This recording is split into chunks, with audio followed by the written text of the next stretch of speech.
विधानसभा में सत्ता पक्ष और विपक्ष की जिद जारी। नारेबाजी और धरनों के बीच पीछे छूट गए जनता के मुद्दे।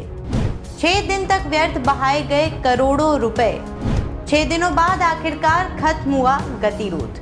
राजस्थान विधानसभा के बीते 6 दिन सिर्फ राजनीतिक जिद और टकराव के शिकार हो गए। जिस सदन में जनता की समस्याओं पर चर्चा होनी चाहिए थी, वहां केवल नारेबाजी और आरोप प्रत्यारोप गूंजते रहे। हर दिन लाखों रुपए खर्च होने वाले इस सदन में 6 दिन तक करोड़ों रुपए व्यर्थ बहाए गए, लेकिन जनता से जुड़े बुनियादी मुद्दे जैसे सड़क, पानी, बिजली, अस्पताल और स्कूल की कोई चर्चा नहीं हुई। इस गतिरोध की शुरुआत तब हुई जब स्पीकर ने कांग्रेस के 6 विधायकों को निलंबित कर दिया। इसके विरोध में कांग्रेस ने शुक्रवार यानी 21 फरवरी रात से ही विधानसभा में डेरा डाल दिया। कांग्रेस विधायकों ने सदन के भीतर ही रातें गुजारी। वहीं कई नेताओं ने विधानसभा के बाहर प्रदर्शन किया। भजन, नारों और बिस्लेरी की बोतलों के साथ कांग्रेस ने सरकार और स्पीकर पर निशाना साधा। नमस्कार, आपका स्वागत है डेली 24 भारत में। मैं हूं आपके साथ अदिति। दरअसल शुक्रवार को प्रश्नकाल के दौरान सामाजिक न्याय एवं अधिकारिता मंत्री अविनाश गहलोत ने विपक्ष की ओर निशाना करते हुए कहा, 2023-24 के बजट में हमेशा की तरह आपने यानी कामकाजी महिलाओं के छात्रावासों पर योजना का नाम अपनी दादी इंदिरा गांधी के नाम पर रखा था। इस टिप्पणी से सदन में हंगामा शुरू हो गया, जिसके कारण 3 बार कार्यवाही स्थगित करनी पड़ी और 6 कांग्रेस विधायकों को निलंबित कर दिया गया। मंत्री से माफी मांगने और निलंबन रद्द करने की मांग करते हुए कांग्रेस विधायकों ने विधानसभा में धरना शुरू कर दी। विधानसभा अध्यक्ष के कक्ष में दोनों पक्षों के बीच कई दौर की बातचीत हुई, लेकिन मामला सुलझ नहीं सका क्योंकि देवनानी और संसदीय कार्य मंत्री गोविंद सिंह डोटासरा के बयान से संतुष्ट नहीं थे। दिन बेल में थे, उस दिन भी इन्होंने टीकाराम जूली जी के लिए बाय नेम लेकर के आरोप लगाए, मेरे ऊपर बाय नेम लेकर के आरोप लगाए। आज भी रिकॉर्ड में अंकित है। आज इंदिरा जी को हमारी दादी बता करके संबोधित करेंगे मंत्री, तो आप समझ सकते हैं कि मंत्री सदन चलाना चाहते हैं या प्रवोक करके विपक्ष को क्रेश करना चाहते हैं, उनको धमकाना चाहते हैं।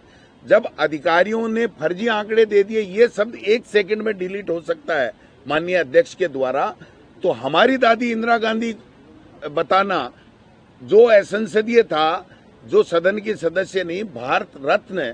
और मैं समझता हूं कि आज पूरा देश और दुनिया मानती है, उनके लिए हमारी दादी बता करके इंगित करके प्रवोक ही तो कर रहे हैं। सदन कैसे डिस्टर्ब हो, ये इनके मंत्रियों की प्रमुख जो है वो उनके एजेंडे में रहता है, क्योंकि इनसे अपने डिपार्टमेंट संभलते नहीं है, मुख्यमंत्री आते नहीं है।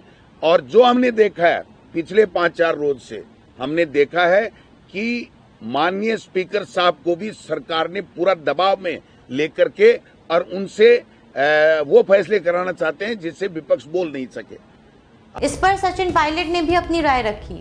जो कुछ हुआ दुर्भाग्यपूर्ण है और हम सब जानते हैं कि बिना वजह प्रश्नकाल में एक मंत्री ने इंदिरा जी को अपमानित करने की चेष्टा करी। ऑन रिकॉर्ड है।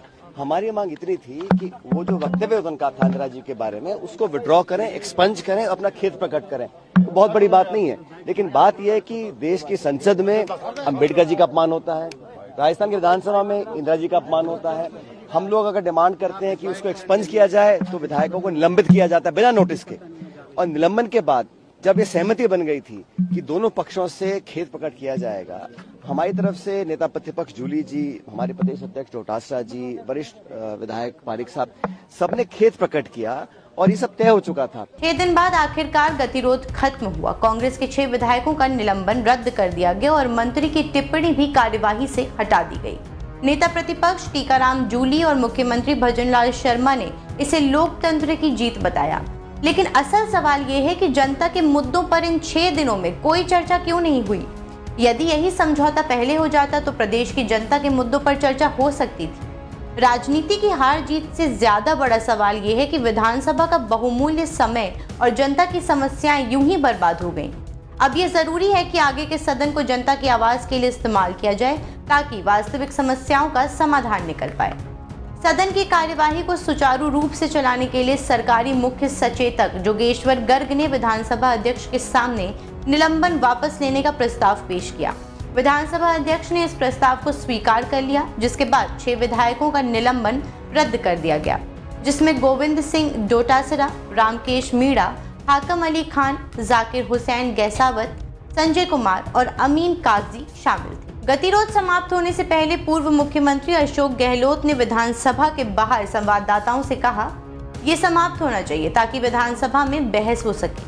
सत्ता पक्ष और विपक्ष को सहयोग करना चाहिए तथा दोनों पक्षों में से किसी एक में अहंकार नहीं होना चाहिए। ये तनाव अनावश्यक है। अब सदन के शांति से चलने की उम्मीद जगी है। हालांकि गतिरोध टूटने के बाद माहौल भले ही हल्का फुल्का हो गया हो, लेकिन सत्ता पक्ष और विपक्ष में तंज कसने का दौर अभी भी चल रहा है। बताते चले कि राजस्थान विधानसभा में लंबे गतिरोध के बाद कार्यवाही सुचारू रूप से शुरू हो गई। हालांकि कांग्रेस के कई बड़े नेता सदन से नदारद रहे, जिससे ये सवाल उठने लगा कि क्या अभी भी पार्टी में असंतोष बाकी है। विधानसभा कार्यवाही शुरू होते ही ये चर्चा का विषय बन गया कि कांग्रेस के कुछ वरिष्ठ नेता सदन में नहीं पहुंचे।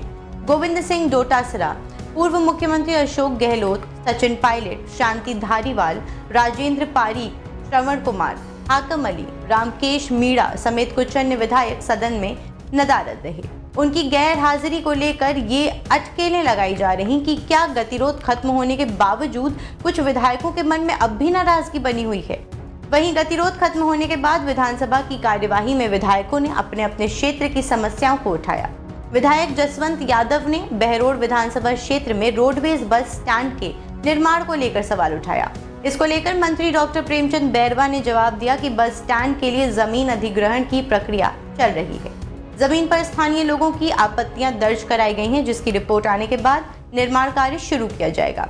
वहीं विधायक प्रताप सिंह सिंघवी ने घबड़ा विधानसभा क्षेत्र में जल जीवन मिशन के तहत चल रहे कार्यों पर सवाल उठाया।